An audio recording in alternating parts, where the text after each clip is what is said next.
Welcome to Performance Perspectives. I'm your host, Dan Snyder from the Performance Development Group. And in this two-part series, we're diving into the critical role of coaching in driving commercial success in life sciences.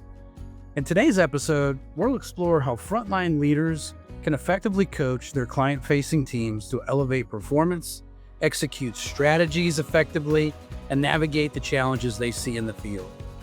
In part two, we'll shift the focus to the second-line leaders, those guiding and coaching the leaders of leaders. Joining me for this conversation is Daniel Hinds, U.S. National Sales Director at J&J Innovative Medicine, who brings a wealth of experience in leadership and team development. Daniel, for our listeners, could you share a little bit about your background?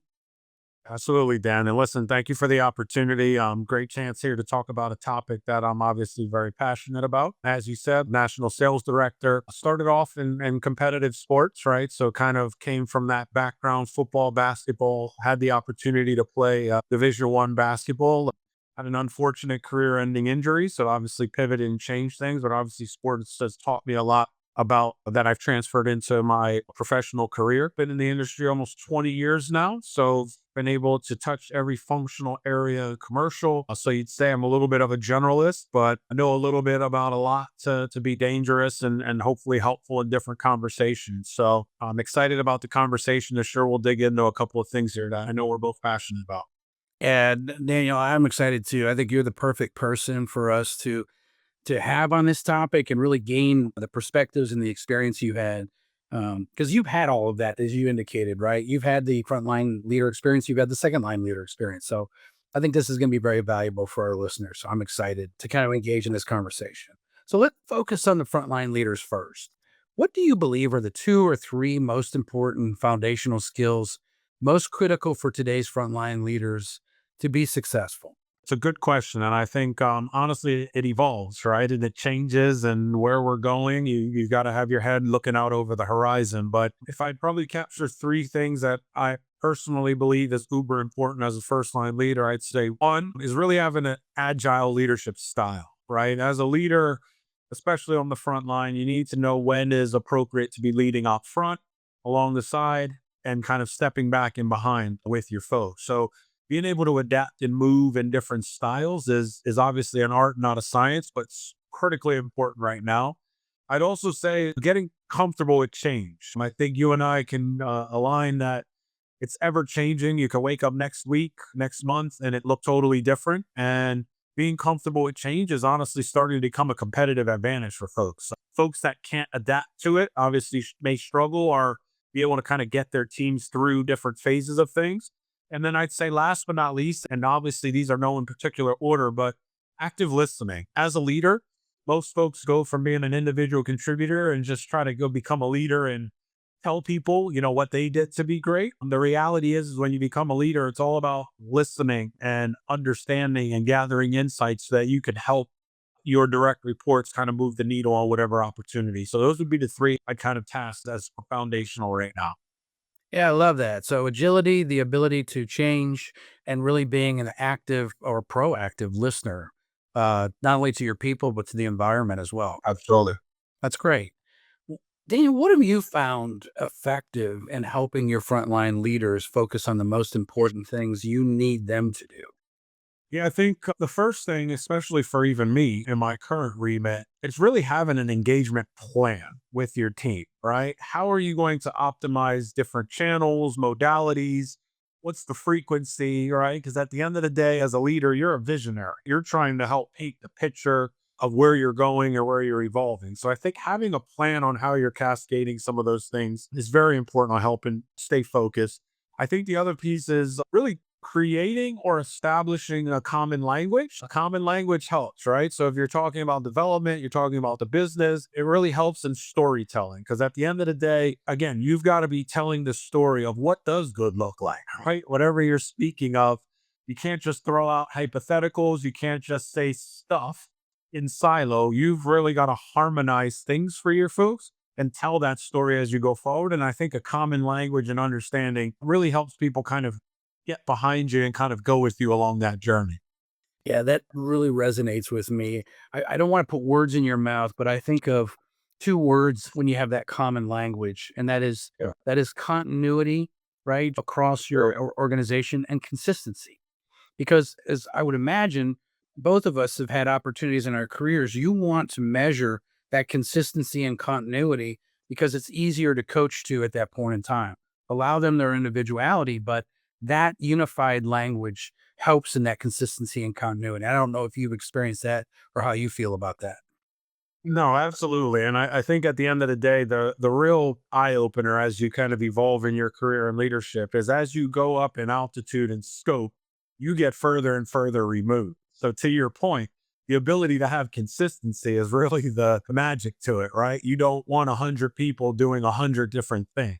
You want 100 people at least aligned and rowing in the same direction. And to your point, you need their uniqueness coming through because you don't want 100 robots, but you've also got to understand when you look in the mirror, you're at a certain altitude and you've got to let go a little bit, which I think is a big piece of it. In your experience, what do you feel are the two or three biggest challenges that frontline leaders face today in coaching their teams? Yeah, I'd say, and I know we've spoke as we've had a chance to work together over the years. I'd say one is really controlling the biases, right? Because at the end of the day, as a leader, biases can fog your lens on reality. And that's the last thing you want because as a leader, everything needs to remain objective. You need the facts, it's very black and white. And so I think removing and not allowing those biases to take over, whether it's about personnel, the business, don't tell yourself stories that aren't the story. All right. I'd say the other piece I'd also say is how are you keeping a pulse on reality across the team and business? So at the end of the day, like I said, as a first line leader, you're going probably from being an individual contributor of some sort to now you have the opportunity of having, 8, 10, 12, whatever the number is, direct reports.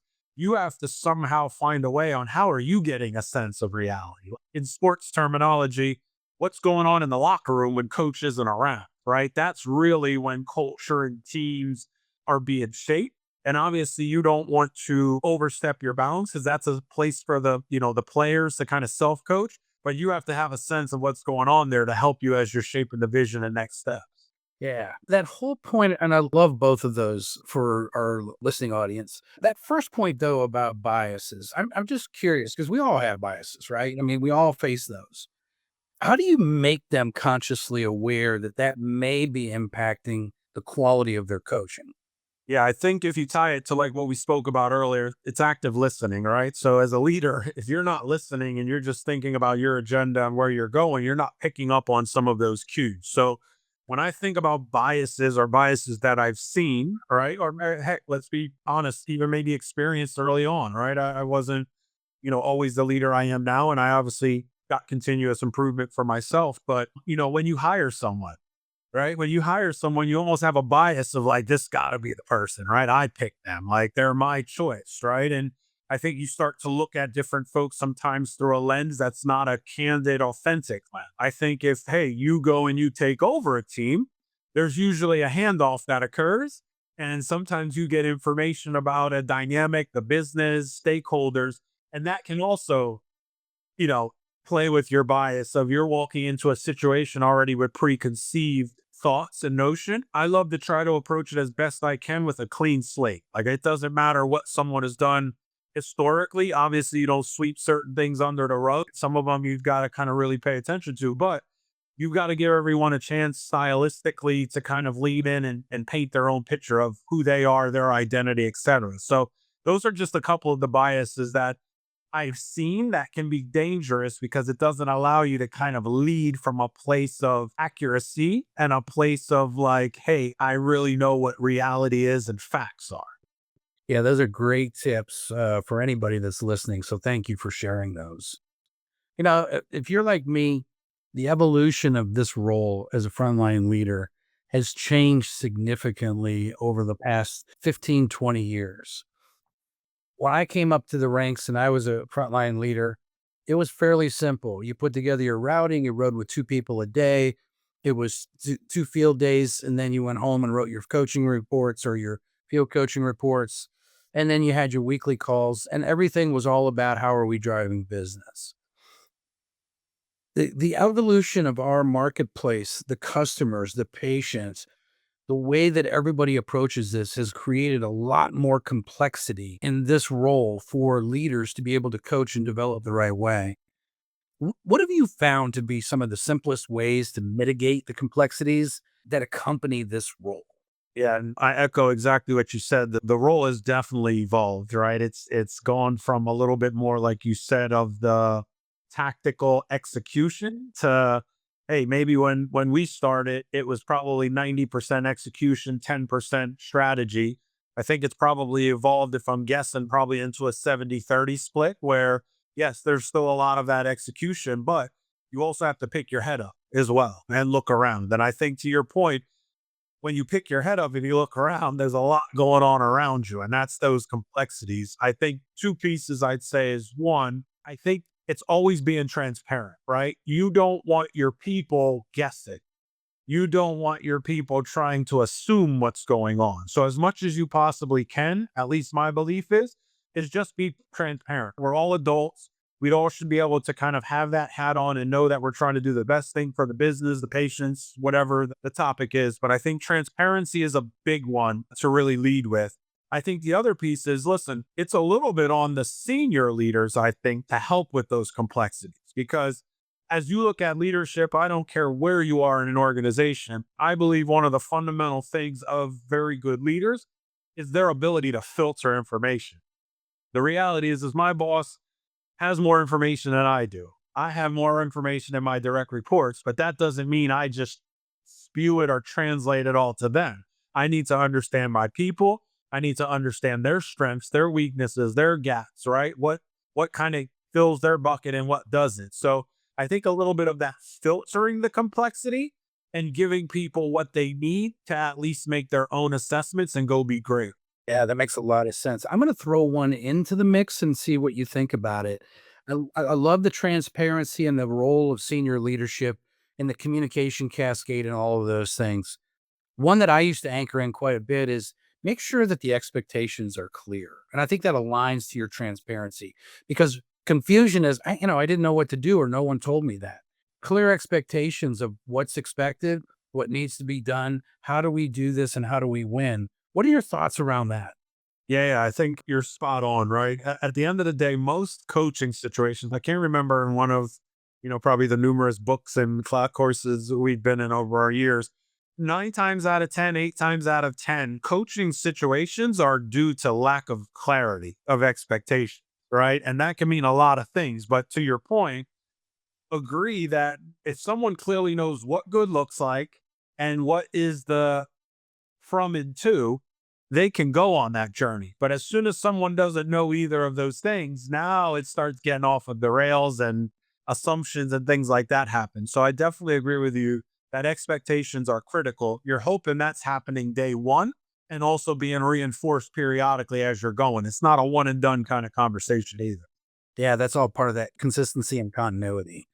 And when we think about how the complexity of the environment and the marketplace has changed dramatically, and when you focus back on the frontline leaders, they're often now juggling multiple responsibilities and they're managing large teams, which makes it difficult for many to find time for formal coaching sessions.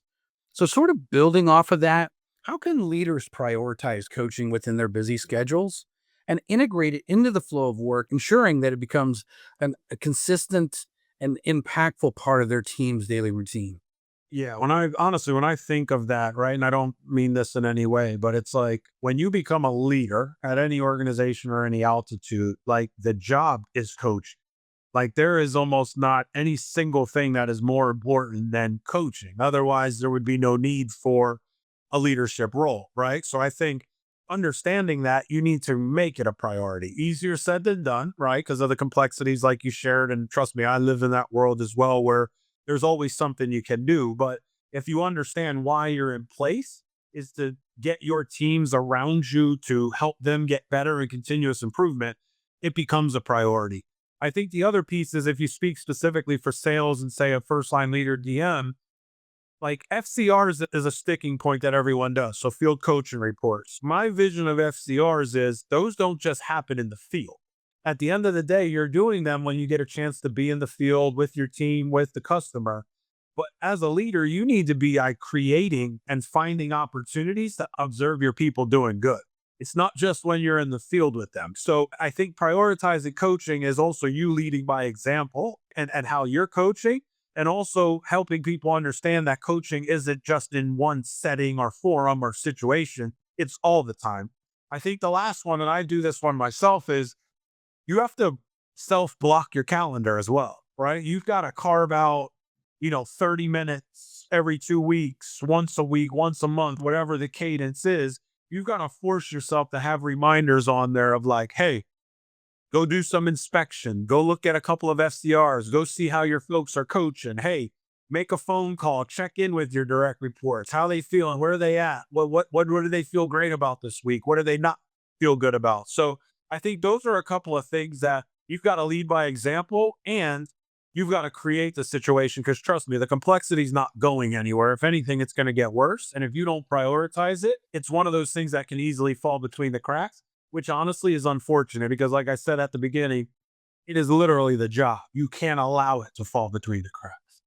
Yeah, I love that notion of prioritizing it, because you and I both know that Yes. complexity sometimes can create confusion. And when confusion occurs, people become paralyzed, or they revert back to what they know best or what they're most comfortable with. Yeah. And all of that mitigates progress and development. So I love the way that you sort of frame that up for our listeners. I want to dig a little bit deeper into this whole notion of coaching and performance, and maybe some of the coaching gaps that are out there that you've seen or experienced. So I'm going to set it up because there was a survey done recently that produced some interesting and perhaps alarming set of statistics. And I want to get your reaction to this. And it's all around coaching. In this particular survey, they found that 86% of coaches believe that they are coaching on a regular basis.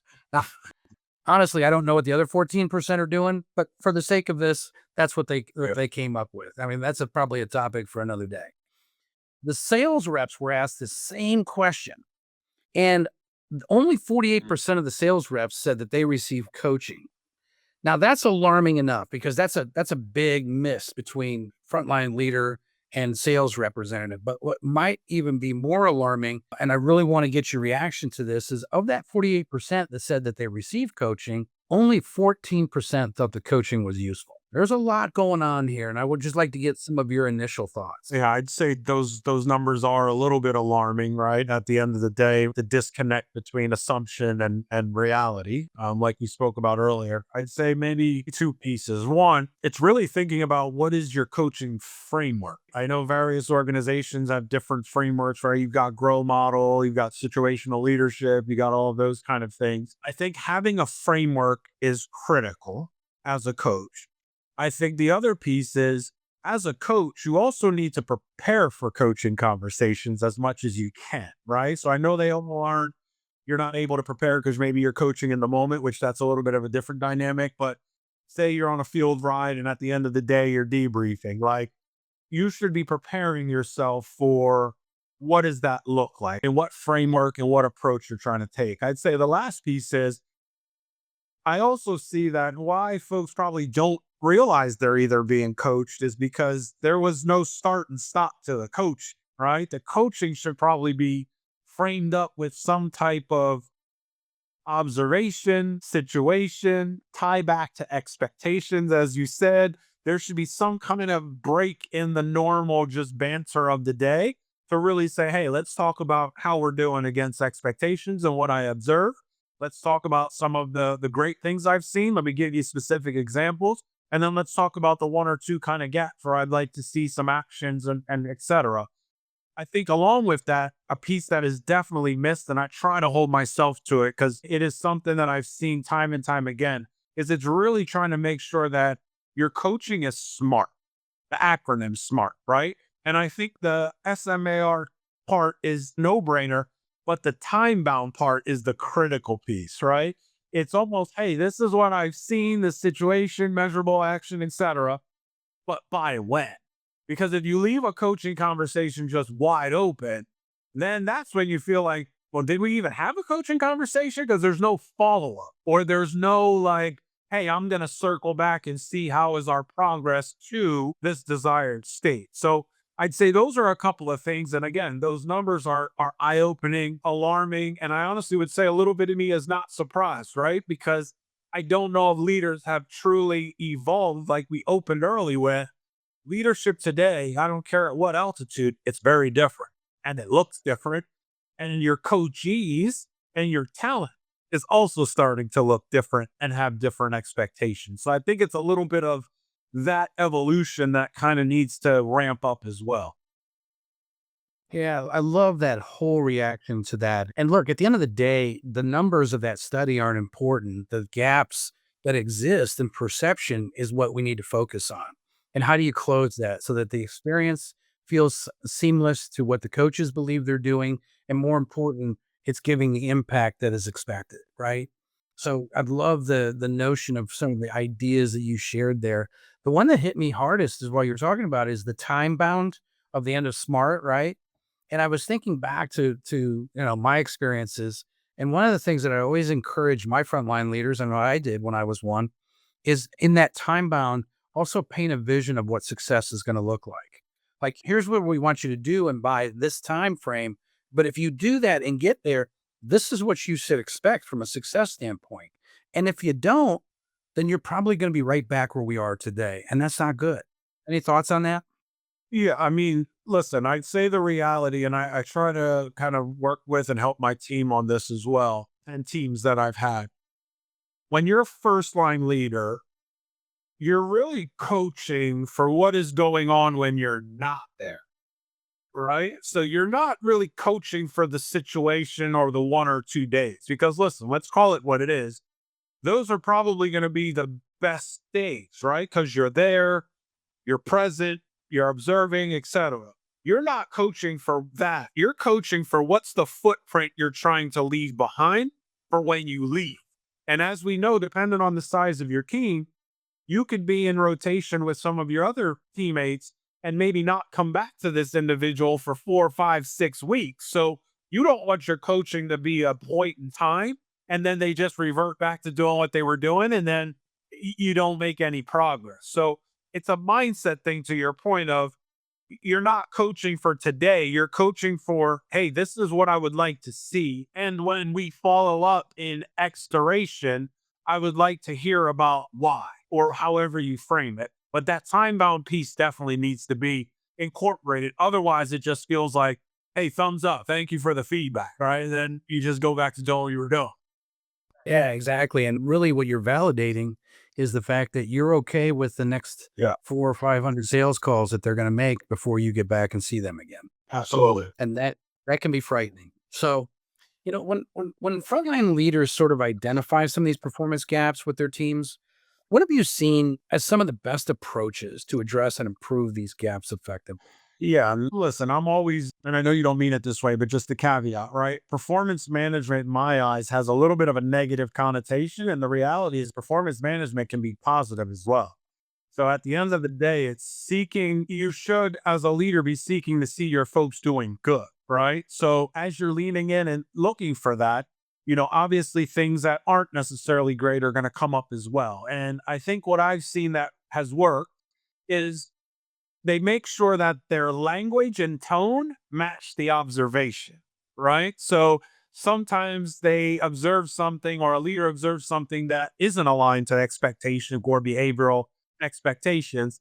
And then the language or the tone that's used in verbal and written coaching is like soft or it doesn't match. So now it's being perceived as, oh, they don't really mean that, or, oh, it's a lighter tone. So I think just ensuring you're leaning in or turning up the sense of urgency to the performance observation is critical. I also think as a leader, you need to always remain objective. At the end of the day, leadership isn't about I think or I maybe like it needs to be I saw this and this is what happened. That's how you're coaching folks. And I think at the end of the day is where you get a mutual dialogue and conversation because it's not off of subjectivity, it's off of actualities that happen. I think the last part is leverage your supporting partners as well, whether that's HR, whether it's executive coaches, whether it's peers. when it comes to performance, listen, I've got folks that I can reach out to and I can call because, listen, I haven't seen every situation.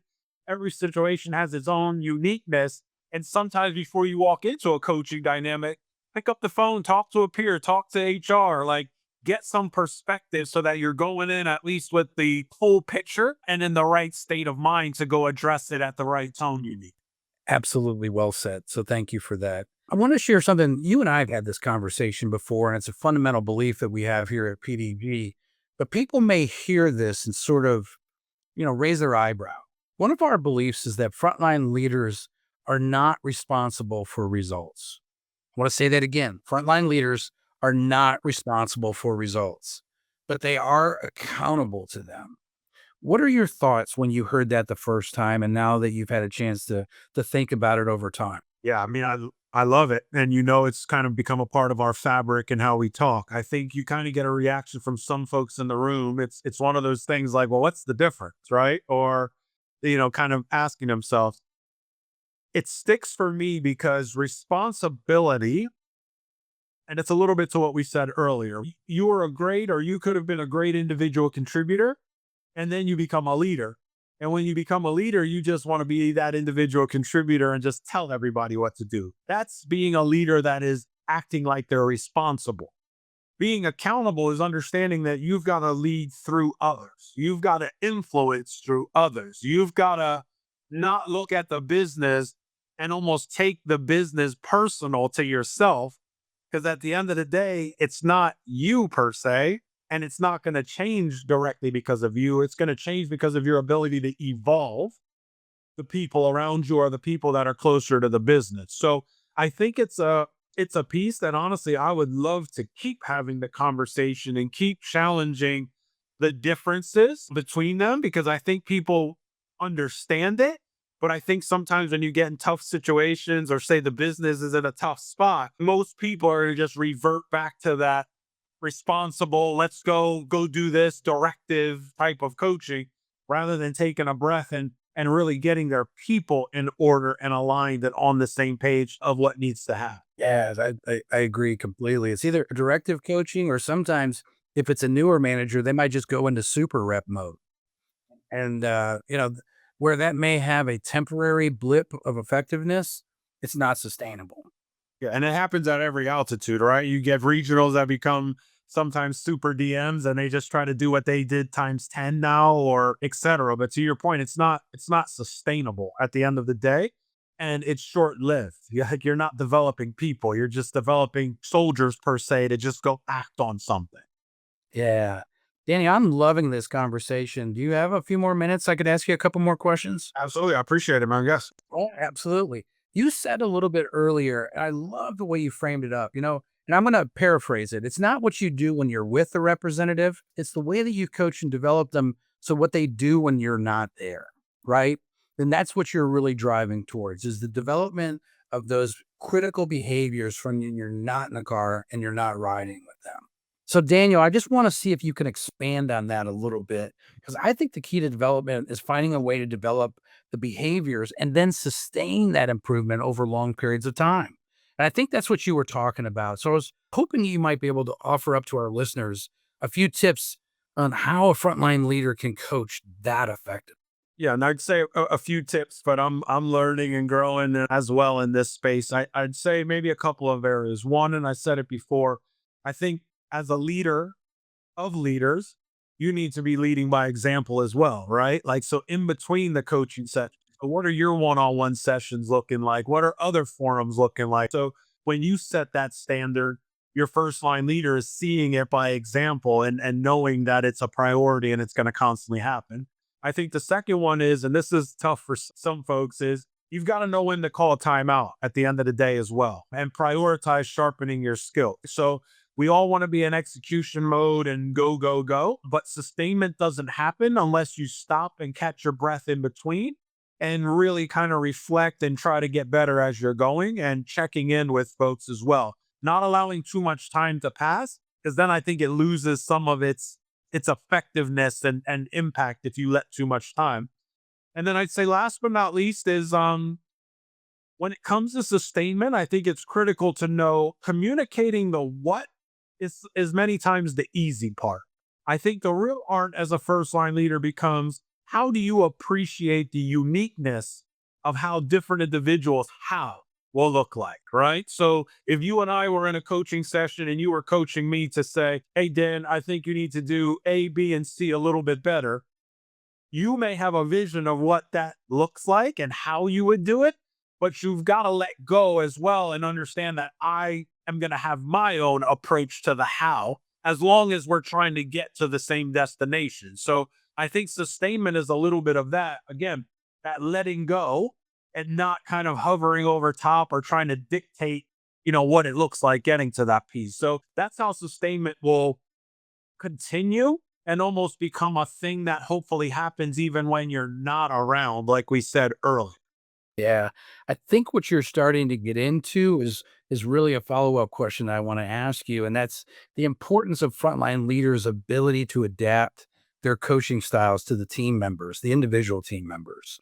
I've found a lot of times when you're early in your career, it seems like you treat everybody the same or you're playing a game of checkers. That's not what real good coaches do. They understand that the pieces on the chessboard are much different and move differently.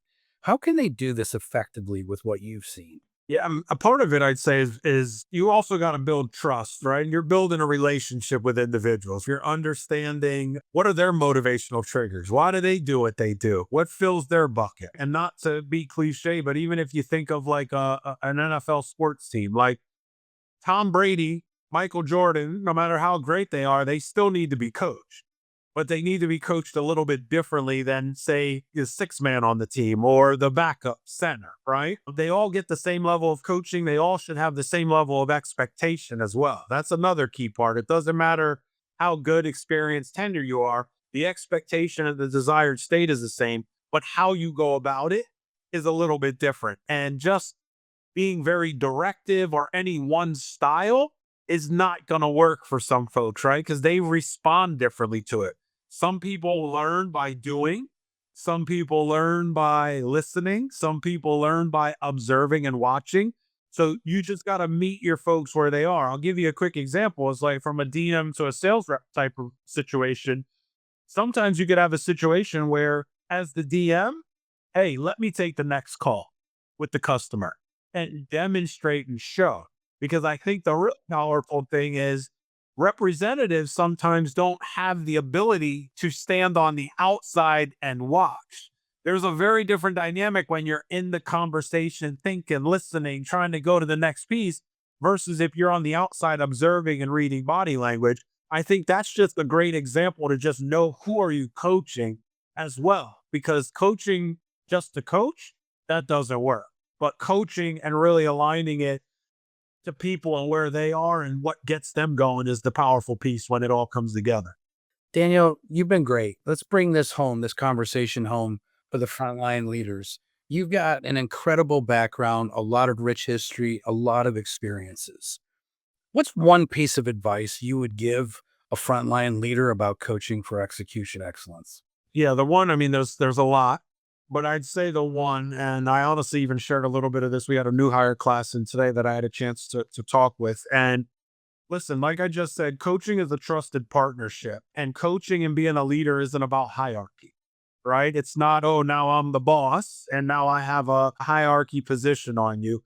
It really should all be rooted around authenticity and continuous improvement. And I think creating that environment of I can be authentic, you can be authentic. It's not always going to be warm and fuzzy. We can go below the line when needed, but obviously we got to pick our heads back up and get above. But just creating that authenticity and that expectation that, hey, while we're together, we're going to always both be trying to get better and have continuous improvement. I think that's one big takeaway, that if you at least lead with that, a lot of other things will follow, hopefully in a good manner. Well said. This has been a powerful conversation, Daniel, but unfortunately, that's all the time we have for today. Thank you so much for being here, Daniel, and sharing your insights, expertise, and all the wonderful tips and ideas that you gave our audience. I really appreciate your time and your perspective. No worries. And I appreciate the opportunity. Thank you as always, Dana. Yeah, and for our listeners, thanks for tuning in. And be sure to hit that like button and subscribe. Stay updated on upcoming episodes, including our next segment that focuses coaching second line leaders with Daniel. Until that time, have success out there in the field.